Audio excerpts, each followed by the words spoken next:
안녕하십니까. 교통사 전문업범 유네인TV의 프로함께를 시작합니다. 자, 오늘도 김프로님 모시고 같이 시작해 보겠습니다. 김프로님 안녕하셨습니까? 네, 안녕하세요. 네네. 잘 지내셨죠? 네네. 질문 글 가지고 한번 진행해 보겠는데요. 자전거 교통사고로 차에 부딪힌 자전거 교통사고로 중상을 입으셨네요. 연세가 좀 많으신데 연세가 80대시네요. 흉추 12번 골절로 척추를 다쳐서 척수신경 손상을 입으셨고 또 머리까지도 경막 내외 출혈을 입으셨습니다. 자, 내용을 살펴보니까 자전거를 타고 가시다가 차가 자전거 뒤를 추돌해서 사고 발생했고 119 구급차가 와서 대학병원 응급실로 가서 사진 촬영 결과 처음에는 골절이 없어서 입원이 안 된다 해서 집 근처 병원에 또 한의원에서 통원치를 며칠 받았다고 합니다.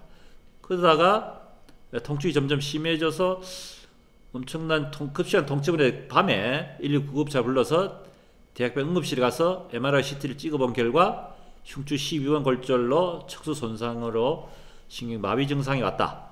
그래서 바로 당일날 응급수술로 척추 후궁 절제술하고 나사모 고정술을 시행하셨다는 내용입니다.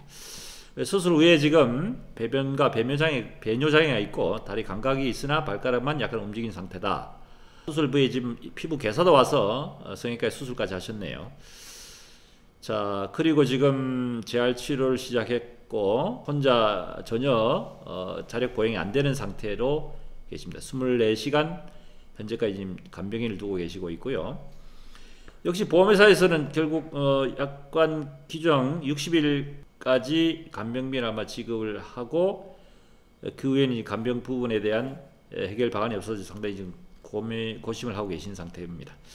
의사분 말씀은 적어도 한 6개월 내 1년 지켜봐야 되는데 앞으로 계속 보행이 안 될 가능성이 높다는 말씀이시고 현재까지 간병비를 지금 자비부담하고 영수증만 갖고 계신 상태이십니다.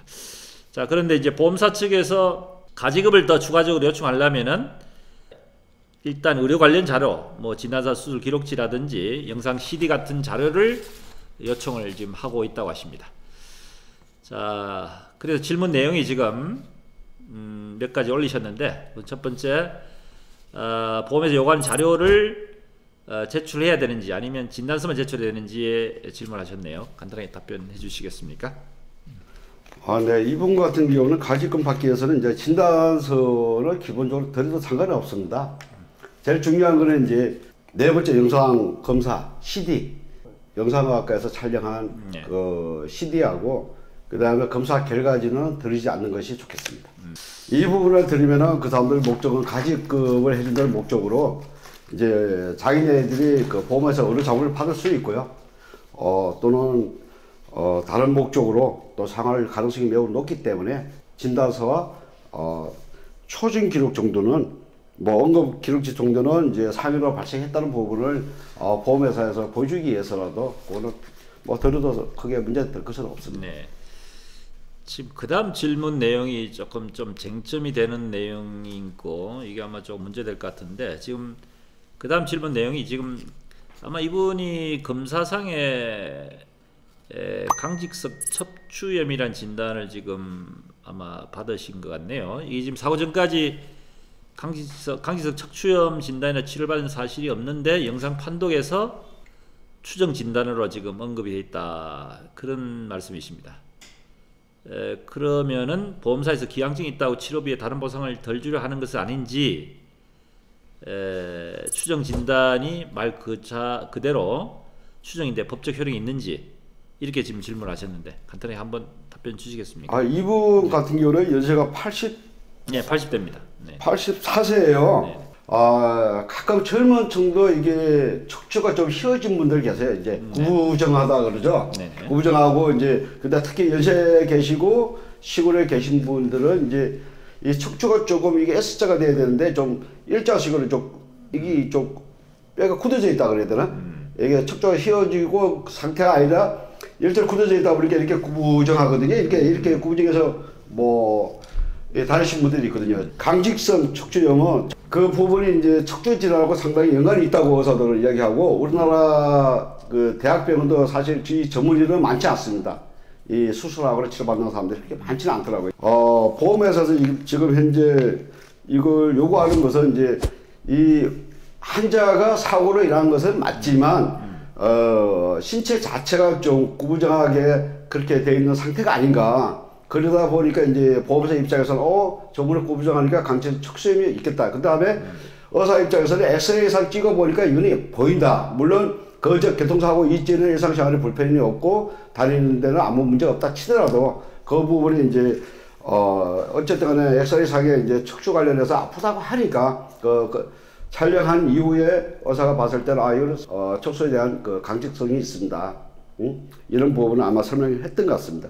그래요. 이 강직성 척추염이란 것이 척추에 뼈가 있으면 주로 경추 쪽에서 목뼈에서 많이 발생하는 기왕병력인데, 뼈가 있으면 뼈 주위에 이제 인대나 이런 연부 조직 같은 게 있는데, 이것이 뼈처럼 이제 딱딱해져서 굳어지면은 척추가 자연스럽게 좀 휘어야 되는데, 이게 굳어지니까 자연스럽게 이게 굳은 상태에서 그냥 제대로 재활치료라든지 운동치료를 안 하면은 뻣뻣해서 굳어지니까 이제 외부에서 볼 때는 이제 척추 자체가 굳은 상태, 고정적으로 굳어져 가지고 구부정해 보이는 이런 형태로인데, 이건 사실 외상으로 오는 경우도 있습니다만 대부분은 귀향병력으로 귀향질병으로 보는 것이 일반적입니다.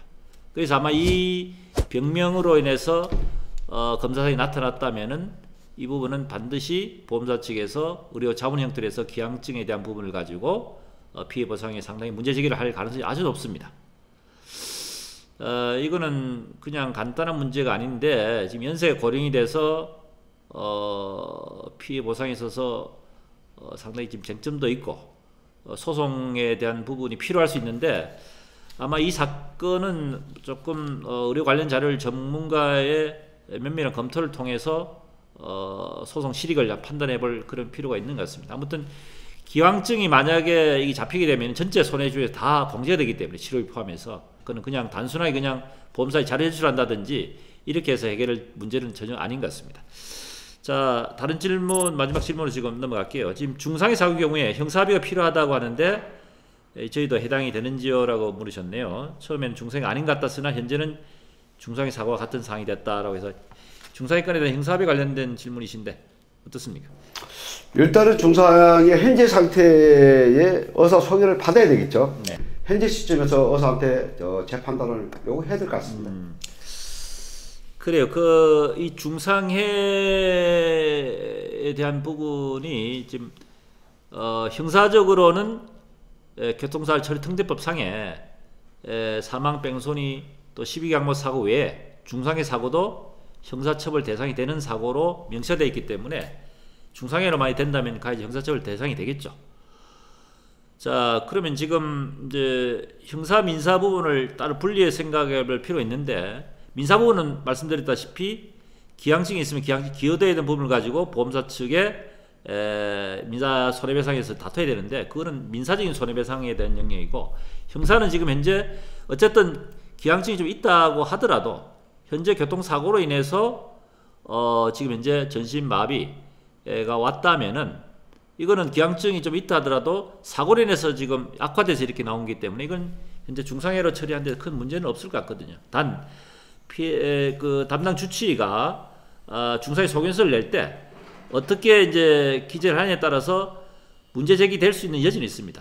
예를 들어서 이거는 전적으로 교통사 전에 강제적 척추염이란 기항증이 있었기 때문에 그것이 질병 원인이 돼서 지는 것이 사고에 대한 충격 자체는 크게 미미하다라고 한다면은 사실은 사고에 대한 기여도 부분이 너무 교통사 기여도를 너무 적게 잡으면은 그는 당연히 형사적으로 문제 제기를 할 때 진로를 감정 신청해서 사고에 대한 인과관계에 대한 부분이 너무 미미하다 하면은 형사처벌에서 문제 제기를 할 수 있는 그런 요인도 될 수 있기 때문에 여기에 대한 부분은 일단 중상해에 해당이 되지만은 중상해로 반드시 형사처벌 대상이 될 수 있는지 여부는 아마 소견서가 들어가고 검찰에 송치가 되더라도 검찰 단계에서 아마 외부기관에 진료기록 감정 신청해서 아마 중상해에 대한 교통사고로 인과관계에 대한 기여도 부분을 좀 따져서 아마 처벌 여부에 대한 결정을 할 것 같은 그런 내용으로 봐야집니다. 일단 오늘 지금 올리신 내용에 대한 부분이 연세가 많으신 데다가 기왕증에 대한 기왕 병력과 관련된 내용으로 조금 쟁점이 될 수 있는 아주 미묘한 사안이기 때문에 가급적이면은 교통사 전문 변호사의 한번 상담을 직접 받아보신 뒤에 조언을 받고 필요하시면 도움을 받는 그런 절차를 받는 게 좋을 것 같습니다.